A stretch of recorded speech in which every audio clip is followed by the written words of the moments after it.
दोस्तों, रात को आप सिंगल होकर अपने कमरे में सो जाते हो, लेकिन अगली सुबह जब आपकी आंख खुलती है तो आपके पास एक खूबसूरत लड़की सो रही होती है और आपके कई सारे बच्चे आपके आसपास टहल रहे होते हैं। सोचो, अगर आप ऐसी स्थिति में फंस गए तो आपका रिएक्शन क्या होगा। यही कुछ दिखाने वाले हैं आज हम इस कहानी के अंदर। कहानी की शुरुआत होती है जैज के एयरपोर्ट से, जहां पर जैक और कैट एक दूसरे से गले मिल रहे होते हैं। दरअसल जैक लंदन जा रहा है, एक प्रेस्टिजियस फाइनेंशियल कंपनी बार्कलेज में 12 महीनों की इंटर्नशिप करने के लिए। जैक कैट को समझाता है कि उन्होंने अपने फ्यूचर के लिए सब कुछ प्लान किया है। कैट कंट्री की बेस्ट लॉ स्कूल ज्वाइन करेगी और फिर एक टॉप इंटर्नशिप के लिए जाएगी, लेकिन कैट चाहती है कि जैक उसके साथ रहे। जैक उससे प्यार से किस करता है और कहता है कि उनका प्यार इतना मजबूत है कि दूरी को भी झेल लेगा। अब जैक चला जाता है बोर्डिंग गेट की तरफ और कैट अकेली रोती रह जाती है। 13 साल गुजर जाते हैं। अब जैक एक लग्जरियस पेंट हाउस में रहता है, एक औरत पाउला के साथ। पाउला जैक को याद दिलाती है कि क्रिसमस ईव है और उसे अपने पेरेंट्स के पास न्यू जर्सी जाना है। फिर जैक अपने पड़ोसी मिस पीटरसन से मिलता है और डॉरमैन टोनी को स्टॉक मार्केट के बारे में कुछ टिप्स देता है। फिर अपनी ब्लैक फरारी में बैठकर ऑफिस के लिए निकल जाता है। जैक अब फॉर्च्यून 500 कंपनी का हेड है। एक इम्पॉर्टेंट बोर्ड मीटिंग में वो बड़े क्लाइंट्स और ट्रेडिंग स्ट्रेटजीज के बारे में बात करता है।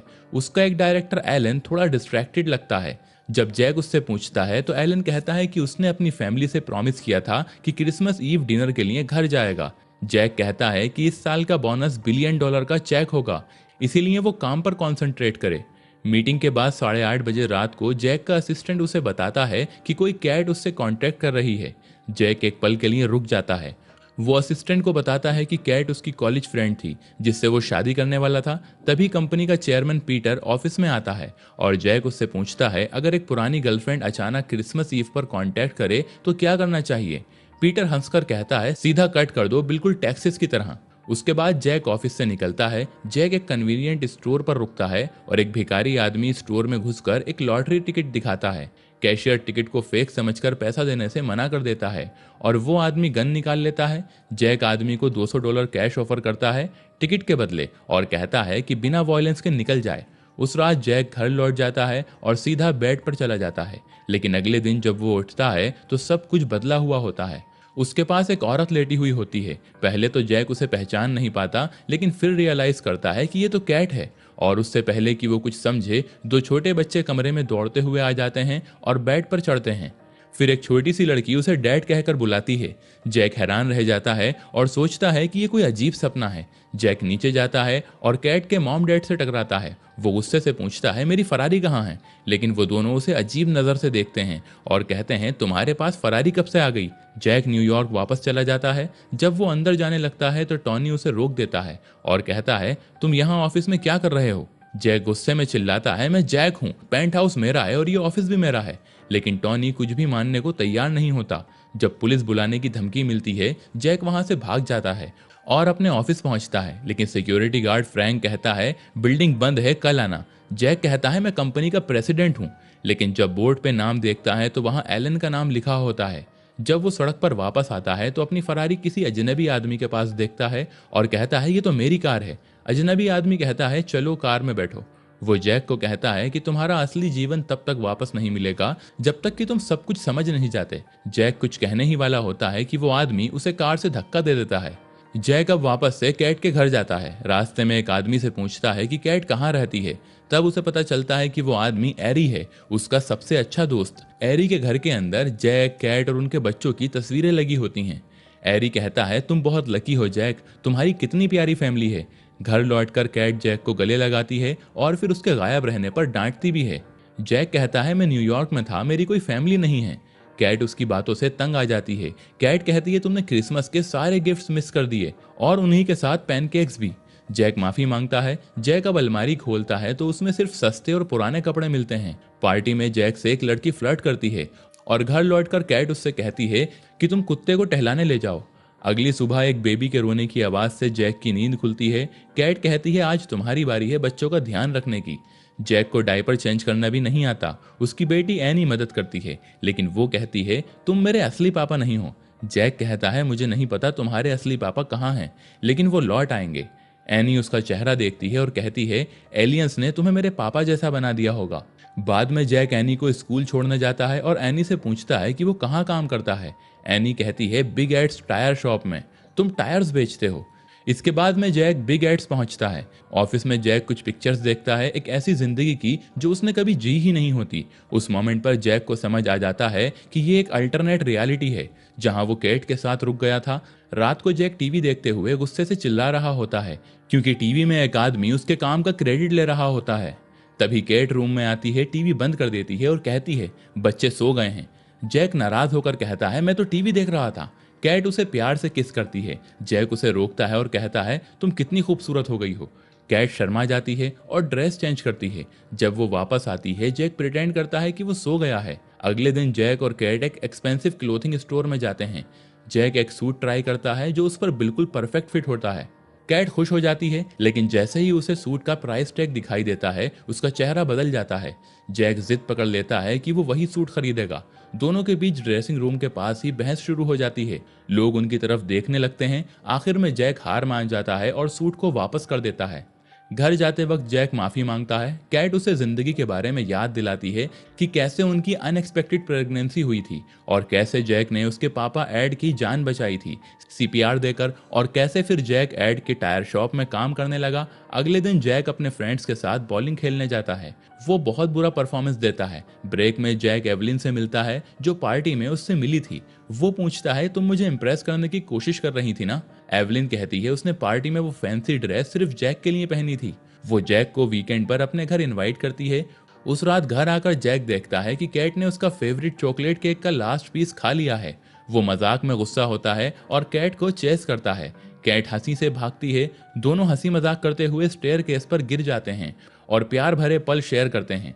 जब वो एक दूसरे के करीब होते हैं, जैक एक स्पेशल लाइन भूल जाता है जो वो हमेशा कैट से बोला करता था। कैट नाराज होकर वहां से चली जाती है। फिर जैक एक पुरानी वीडियो चलाता है। उसमें वो अपने यंग वर्जन को देखता है जहां पर वो कैट के बर्थडे पर उसके लिए गाना गा रहा होता है। अगली सुबह जैक की नींद खुलती है बेबी जोश के रोने की आवाज से। वो नींद में ही उठता है, एक दूध की बोतल बनाता है और जोश को गोद में लिटाकर उसे पिलाता है और उसको सुला देता है। जब जैक बेडरूम में वापस आता है तो देखता है कि कैट बिस्तर पर बैठी हुई है, हाथों में एक खूबसूरत गिफ्ट लेकर। वो कहती है, happy anniversary honey. Jack Cat का दिया हुआ गिफ्ट खोलता है और उसमें एक महंगा सूट होता है। लेकिन जब कैट अपना गिफ्ट मांगती है, जैक के चेहरे का रंग उड़ जाता है। उसे याद आता है वो उनकी एनिवर्सरी भूल गया था। जैक माफी मांगता है और कहता है वो एनिवर्सरी भूल गया है। दोपहर को जब जैक एनी के लिए चॉकलेट मिल्क बना रहा होता है, एनी उसको बताती है कि उसके पिता हर साल मॉम के लिए कुछ खास लाते थे। उसी शाम जैक कैट को न्यूयॉर्क के एक एलिगेंट रेस्टोरेंट में ले जाता है। एक रोमांटिक कैंडल लाइट टेबल पर दोनों बैठते हैं। जैक, जो पहले से इस रेस्टोरेंट में आता रहता है, कॉन्फिडेंटली कुछ खास डिशें ऑर्डर करता है। जब वो $800 की वाइन मंगवाने लगता है तो कैट उसे रोक देती है। जैक और कैट कपल डांस करते हैं। फिर जैक कैट को सच बता देता है कि वो शायद किसी और की जिंदगी जी रहा है। कैट कहती है कि कभी कभी उसे भी ऐसा लगता है कि उसे अपनी जिंदगी का रास्ता नहीं पता। जैक बिना सोचे कहता है, लेकिन मैं इतना जरूर जानता हूँ, मुझे कहीं और होने का मन नहीं करता। मैं सिर्फ यहीं तुम्हारे साथ रहना चाहता हूँ। उसी रात वो एक लग्जरियस होटल स्वीट में चेक इन करते हैं। जैक कैट को अब पास खींचता है और धीरे से कहता है, मैं तुमसे कभी प्यार करना नहीं छोड़ूंगा। अगले कुछ ही दिनों में जैक सच में अपने बच्चे एनी और जोश के साथ वक्त गुजारना एंजॉय करने लगता है। एक दिन उसका पुराना बॉस पीटर टायर शॉप में आता है। जैक उसकी गाड़ी ठीक करता है और बिजनेस के बारे में बात चालू हो जाती है। जैक कैजुअली बताता है कि अगर नेगोशिएशन थोड़ी डिफरेंट होती तो 122 मिलियन की मर्जर डील हो जाती। पीटर हैरान हो जाता है कि यह बात एक टायर सेल्समैन कह रहा है। पीटर जैक को एक कार्ड देता है और कहता है, ये रहा एड्रेस और तुम यहाँ पर गाड़ी लेकर खुद आओगे डिलीवर करने के लिए। अगले दिन जैक एक महंगा सूट पहनकर अपने पुरानी ऑफिस पहुंच जाता है। पीटर और एलन उसको वेलकम करते हैं। जैक मानता है कि उसका छोटा टायर बिजनेस उनकी बड़ी कंपनी के बराबर नहीं है, लेकिन वो अपना बिजनेस और ह्यूमन नेचर को समझने की स्किल्स दिखाता है। पीटर इंप्रेस हो जाता है और जैक से कहता है, मुझे एक मौका दो जैक, मैं तुम्हें जॉब देता हूँ। लेकिन जब एलन के साथ जैक अकेला होता है तो एलन जैक से कहता है, हमारे बिजनेस से दूर रहो। जैक हंसने लगता है और वहां से चला जाता है। जैक कैट को मैनहट्टन के एक लग्जरियस अपार्टमेंट में ले जाता है। वो उसे बताता है कि ये उसके नए एग्जीक्यूटिव पोजीशन के लिए परफेक्ट होगा। कैट कहती है कि उन्होंने सिटी छोड़ के शांत जिंदगी चूज की थी अपने बच्चों के बेहतर फ्यूचर के लिए। जैक कहता है हम वो क्लासी जिंदगी जी सकते हैं जो हमने कभी सोची नहीं थी, लेकिन कैट कहती है मुझे नई जॉब की तलाश करनी पड़ेगी और हमारे बच्चे स्कूल चेंज करेंगे। जैक कहता है कि वो सबब से सिटी तक का सफर कर लिया करेंगे। कैट चिंता से कहती है तुम अगर ट्रैफिक में ही वक्त गुजार दोगे तो फैमिली के साथ वक्त कम हो जाएगा। उस रात जैक एक नोटबुक में लंदन से न्यूयॉर्क की प्लेन टिकट देखता है। जैक को याद आता है कि इस दुनिया में वो लंदन गया था पर अगले दिन ही वापस आ गया। कैट धीरे से कहती है जब तुम उस प्लेन में चढ़ रहे थे मुझे लगा मैं तुम्हें हमेशा के लिए खो दूंगी, लेकिन अगले ही दिन तुम वापस आ गए थे। मैं तुम्हें सबसे ज्यादा प्यार करती हूँ और मैं तुम्हारे साथ मूव करने के लिए तैयार हूँ। अगर तुम्हारा दिल न्यूयॉर्क में है तो मैं तुम्हारे साथ चलूंगी। जैक को अब फाइनली ये समझ आ जाता है कि घर किसी जगह से नहीं बल्कि लोगों से बनता है। अगली सुबह कैट देखती है कि जैक बच्चों के साथ खेल रहा होता है, लेकिन उस दिन जैक सोचता है कि वो वापस नहीं जाएगा। रात को जैक अपने बच्चों के साथ वक्त बिताता है। जैक कैट के पास जाकर उसे प्रॉमिस करता है कि चाहे जो भी हो वो उसे कभी नहीं भूलेगा। उसके बाद जैक अपने कुत्ते के साथ एक आखिरी वॉक पर निकलता है। वापस घर जाकर जैक चेयर में बैठ जाता है। वो बैठे बैठे सो जाता है और जब उसकी आंख खुलती है वो अपने पेंट हाउस में होता है और वहां कोई फैमिली, कोई आवाज नहीं होती। दरअसल अब तक जैक ये सपना देख रहा था कि अगर 13 साल पहले वो लंदन नहीं जाता तो उसकी लाइफ कैट के साथ कुछ ऐसी होती। जैक अपने पुराने घर जाता है लेकिन वहां कोई और फैमिली होती है। वापस ड्राइव करते हुए जैक को कॉल आती है और उसका फ्रेंड उसको बताता है कि 120 मिलियन की डील होने वाली है। ऑफिस में सब लोग पैनिक में होते हैं। लिमोसिन में बैठकर जैक कैट का करंट एड्रेस ट्रेस करता है, लेकिन इधर जैक को उस डील की कोई भी चिंता नहीं होती। वो लिमोसिन में बैठकर कैट का करंट एड्रेस ट्रेस कर रहा है। जब वो वहां पर पहुंचता है तो मूवर्स उसका सामान पैक कर रहे होते हैं क्योंकि कैट अब पेरिस शिफ्ट हो रही थी, क्योंकि उसको एक बड़ी लॉ फर्म में जॉब मिल गई होती है। जैक कैट से मिलता है और वो उसको बताती है कि वो ऑलरेडी शादीशुदा है। जैक कैट से कहता है कभी सोचा अगर हम 13 साल पहले अलग नहीं होते तो क्या होता। कैट के पास इसका कोई जवाब नहीं होता। जैक वहां से चला जाता है। बॉक्स में उसे अपनी पुरानी जिंदगी की फोटोज मिलती हैं। जैक एयरपोर्ट की तरफ भागता है। एयरपोर्ट की भीड़ में वो कैट को ढूंढता है। जैक कैट से कहता है हमारे 2 बच्चे हैं, एनी और जोश। घर थोड़ा मैसी है लेकिन वो हमारा है। शायद ये सिर्फ सपना था लेकिन मुझे कभी कुछ इतना रियल नहीं लगा जितना ये था। तुम्हारे साथ रहकर मैं बेहतर इंसान बन गया हूँ। कैट की आंखों में आंसू आ जाते हैं। वो रुक जाती है। दोनों एक एयरपोर्ट कैफे में बैठ जाते हैं। ट्रैवलर्स उनके आसपास से गुजरते हैं, लेकिन जैक के दिल में सिर्फ एक बात होती है, मैं यही हूं जहां मुझे होना चाहिए। और इसी मोमेंट पर यह कहानी, ये फिल्म खत्म होती है। दोस्तों, अगर आपको ये स्टोरी पसंद आई हो तो वीडियो को लाइक करके चैनल को सब्सक्राइब करो और कमेंट करके हमें बताना कि आप अपनी सक्सेसफुल जिंदगी को सेक्रीफाइस करके किसी के प्यार के लिए कुर्बान कर सकते हो कि नहीं।